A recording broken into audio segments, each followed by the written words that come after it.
Occasion ఏదైనా location ఎక్కడైనా తెలుగువారి వేడుక అంటే ఆలివ్ మిఠాయి ఉండాల్సిందే.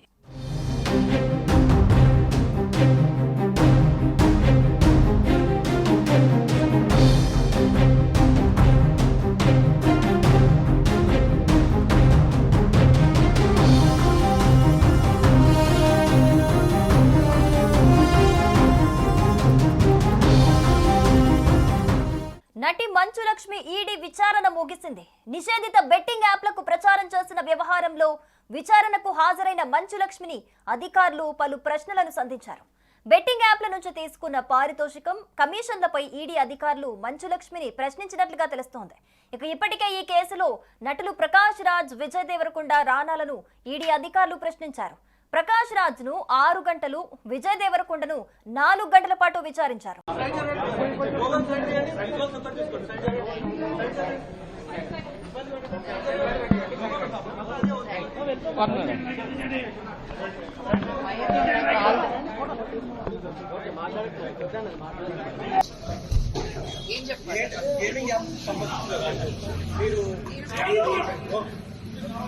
వెళ్ళొచ్చు.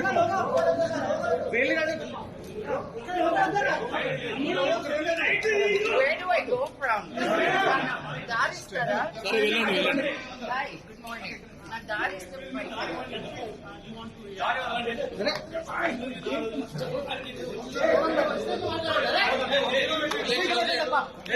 అక్రమ బెట్టింగ్ యాప్ల ప్రమోషన్ కు సంబంధించిన కేసులో ఎన్ఫోర్స్మెంట్ డైరెక్టరేట్ దర్యాప్తును ముమ్మరం చేసింది.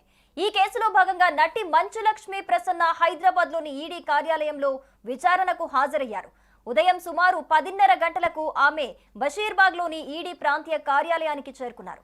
బెట్టింగ్ యాప్లను ప్రమోట్ చేసినందుకు గాను కుదుర్చుకున్న ఒప్పందాలు, అందుకు ప్రతిఫలంగా అందుకున్న పారితోషికం, ఇతర ఆర్థిక లావాదేవీల గురించి ఈడీ అధికారులు ఆమెను ప్రశ్నించినట్లుగా సమాచారం.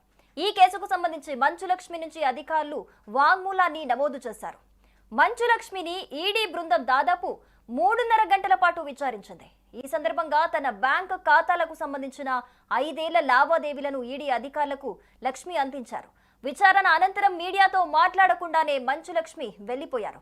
బెట్టింగ్ యాప్స్ ప్రమోట్ చేసిన సెలబ్రిటీలకు జూలై 21న ఈడీ సమన్లు జారీ చేసిన సంగతి తెలిసిందే.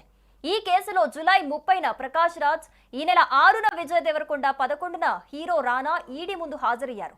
షెడ్యూల్ ప్రకారం నేడు మంచు లక్ష్మి విచారణకు హాజరైంది. బెట్టింగ్ యాప్స్ కేసులో నమోదైన వేర్వేరు ఎఫ్ఐఆర్ల ఆధారంగా ED enforcement case information report register చేసిన సంగతి మనకు తెలిసిందే.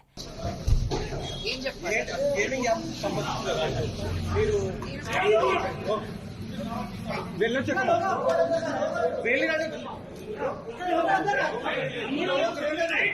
Where do I go from?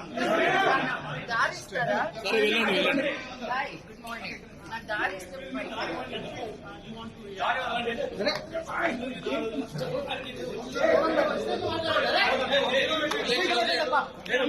Loan apps ప్రచారకర్తలుగా వ్యవహరించిన మొత్తం 29 మందిని ఈసీఐఆర్ లో చేర్చింది.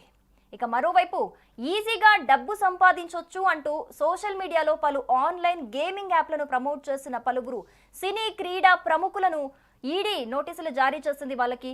ఈ కేసులో నటులు, యాంకర్లు, సోషల్ మీడియా ఇన్ఫ్లుయెన్సర్లు, టీవీ హోస్ట్లతో సహా 29 మందిపై అక్రమ బెట్టింగ్ యాప్లను ప్రోత్సహించినందుకు ఈడీ కేసు నమోదు చేసింది. ఈ కేసు జంగ్లీ, రమ్మీ, A23, పారిమ్యాచ్, టోటస్ 365 వంటి ప్లాట్ఫామ్లకు చెల్లించిన ప్రమోషన్లపై నమోదైంది. 1867 పబ్లిక్ జూదం చట్టం కింద పంజగుట్ట, మియాపూర్, సైబరాబాద్, సూర్యాపేటలతో పాటు ఆంధ్రప్రదేశ్లోని విశాఖపట్నంలలో 5 వేర్వేరు ఎఫ్ఐఆర్లను నమోదు చేసింది. ఈ కేసులో మనీ లాండరింగ్ జరిగిందనే కోణంలో ఈడీ అధికారులు దృష్టి సారించారు. ఈ కేసులో ED enforcement case information report నమోదు చేసింది.